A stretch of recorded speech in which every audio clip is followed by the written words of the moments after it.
2021 தேர்தல்ல திமுக கொடுத்த வாக்குறுதி எல்லாம் ஞாபகம் இருக்கா? வாக்குறுதின்னு சொல்லாத, உருட்டுகள்னு சொல்லு. சில விஷயம் ஞாபகம் இருக்கு பங்கு. அந்த சமயத்துல மக்கள் பெரிதும் எதிர்பார்த்தது நீட் விலக்கு. அந்த வாக்குறுதியை கொடுத்து மக்கள் ஓட்ட வாங்கிட்டு இப்போ அந்த துபாய் உதயநிதி இதுதான் நீட் ரகசியம்னு சொல்லி உருட்டிச்சு. ஒன்னா ரெண்டா கிட்டத்தட்ட 25 பேர் உயிர் பலி வாங்கின நீட்டு. அதை வச்சு இவங்க ஆதாயம் தேடிக்கிட்டாங்க. நீட் மட்டுமா, தூய்மை பணியாளர்கள் செவிலியர்கள்னு சொல்லி திமுக ஏமாத்தாத டிபார்ட்மெண்ட்டே இல்லையடா பங்கு. ஆமா ஆமா, திருட்டு பசங்க இவனுங்க. மக்களோட பிரச்சனைகளை வச்சு காசு பாக்குறவனுங்க தானே.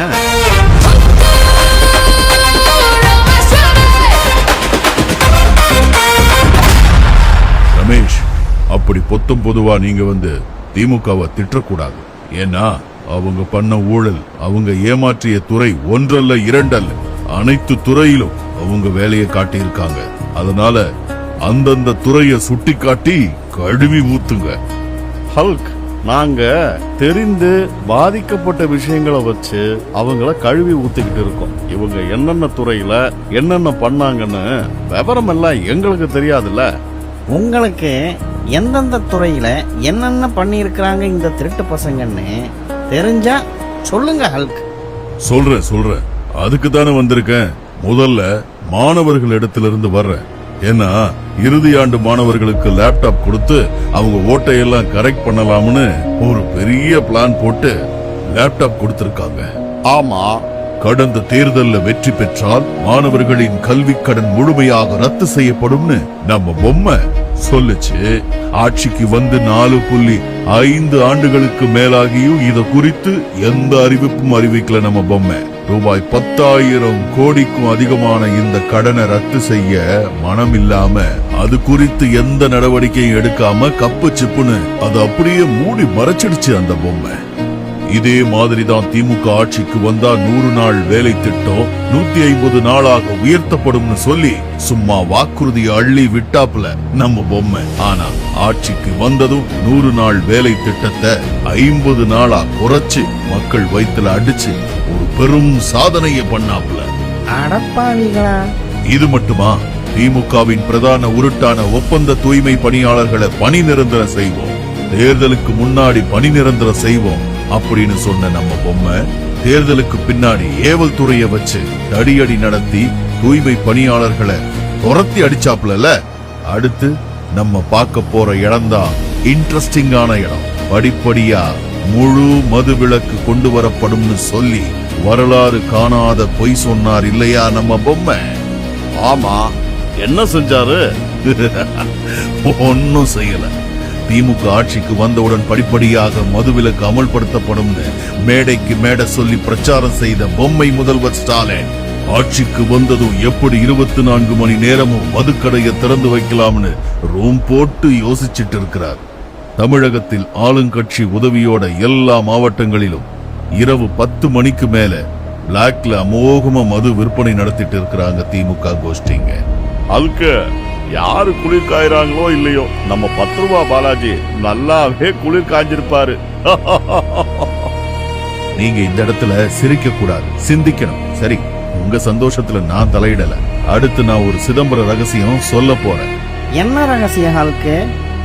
சிதம்பர ரகசியத்துக்கு பிறகு உதயநிதியின் நீட் ரகசியம் தான் இன்னைக்கு வரைக்கும் ரகசியமாவே இருக்கு. பெற்றோர்களையும் மாணவர்களையும் நீட் ரத்து என பொய்யான வாக்குறுதி கொடுத்து கொல்லப்புறம் வழியா ஆட்சி நடத்தினதுதான் திமுகவின் சாதனையின் ரகசியம். ஏழை மாணவர்களுக்கு 1 ரூபாய் செலவில்லாம 7.5% இடஒதுக்கீட்டின் மூலம் மருத்துவ கல்வியை வழங்கியது கடந்த ஆட்சி.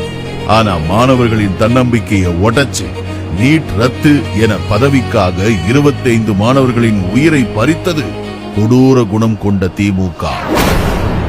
இப்படி மாணவர்கள் உயிரை பறிச்ச திமுக மக்களின் பாக்கெட்டை பறிக்கும் திட்டத்தையும் நடைமுறைப்படுத்திருச்சு. தேர்தல் அறிக்கையில மாதாந்திர மின்கட்டண முறையை கொண்டு வருவோம்னு சொல்லி உறுதி அளிச்சாங்க. ஆனா இன்றைக்கு அதற்கு வாய்ப்பே இல்லைன்னு சொல்லி நாடகம் ஆடுறாங்க. இது வெறும் வாக்குறுதி மீறல் அல்ல, இது தமிழகத்தின் ஏழை நடுத்தர மக்களை நேரடியா பாதிக்கும் திட்டமிட்ட சுரண்டல். மக்களுக்கு சாதகமான ஒரு திட்டத்தை ஆட்சிக்கு வந்த பின் ஏன் நிராகரிக்கிறாங்க? மக்களை அதிக கட்டணம் செலுத்த வைக்கிறதுக்கு தான், வேற எதுக்கு? அடப்பாவிகளா! இதுக்கே ஆச்சரியப்பட்டா எப்படி? இன்னும் நிறைய இருக்கு. சமையல் எரிவாயு சிலிண்டருக்கு 100 ரூபாய் மானியமா கொடுப்போம்னு சொன்னாங்க. ஆட்சிக்கு வந்ததும் இந்த வாக்குறுதிய தொடச்சி எரிஞ்சிட்டாங்க. சிலிண்டர் விலை 900ஐயும் தாண்டி மானியம் இல்ல. அன்றாட செலவுகளை சமாளிக்க முடியாம குடும்ப தலைவிகள் தவிக்கிறாங்க. 1000 ரூபாய் கொடுப்பதை பெருமையா பேசுற திமுகவுக்கு 100 ரூபாய் மானியம் கொடுக்க மனசு இல்ல. சரி, இதுதான் இப்படின்னு பார்த்தா பெட்ரோல் விலை லிட்டருக்கு 5, டீசல் விலை லிட்டருக்கு 4 குறைக்கப்படும். நம்ம பொம்மை சொன்னார், ஆட்சிக்கு வந்ததும் பெட்ரோல் விலை, டீசல் விலை இது ரெண்டுத்தையுமே குறைக்கல. பழைய ஓய்வூதிய திட்டம், தற்காலிக பணியாளர்கள் பணி நிரந்தரம், செவிலியர்கள், இடைநிலை ஆசிரியர்கள் பணி நிரந்தரம் என்ற அனைவருக்கும் வாக்குறுதி கொடுத்து பெரிய நாமம் போட்டதுதான் இந்த 4.5 ஆண்டில் திமுக செய்த பெரும் சாதனை. விவசாயிகளின் வலியை உணராமல் வாக்குறுதி அள்ளி தெளிச்சு ஏமாத்திய திமுக விவசாயிகளுக்கு ரூபாய் 2 லட்சம் வரை கடன் தள்ளுபடி செய்வதாக உறுதியளிக்கப்பட்டு, ஆனா இப்பொழுது விவசாய கடன் அதிகரித்துள்ள நிலையிலும் திமுகவிற்கு தள்ளுபடி பண்ண மனசில். இதுதான் ஆளும் திருட்டு திமுக அரசின் நிஜ முகம். இப்படிப்பட்ட பொய் பிரச்சாரம், பொய் வாக்குறுதி அளிச்சு மக்கள் வயிற்றுல அடிச்சு மக்கள் வாழ்வ சிதைச்ச ஆளும் திமுக அரசு இனியும் தொடர வேண்டுமா? வேண்டாம், வேண்டாம், வேண்டவே வேண்டாம். அப்போ நீங்க செய்ய வேண்டியது, மக்கள் தலைவர், மக்களுக்கான பணிகளை தேர்ந்தெடுத்து செய்யக்கூடிய தலைவர். இந்த ஊழல் கட்சி திமுகவை ஒழிக்க வேண்டும். இனியும் ஏமாறாதீர்கள். சிந்திச்சு வாக்களியுங்கள் மக்களே.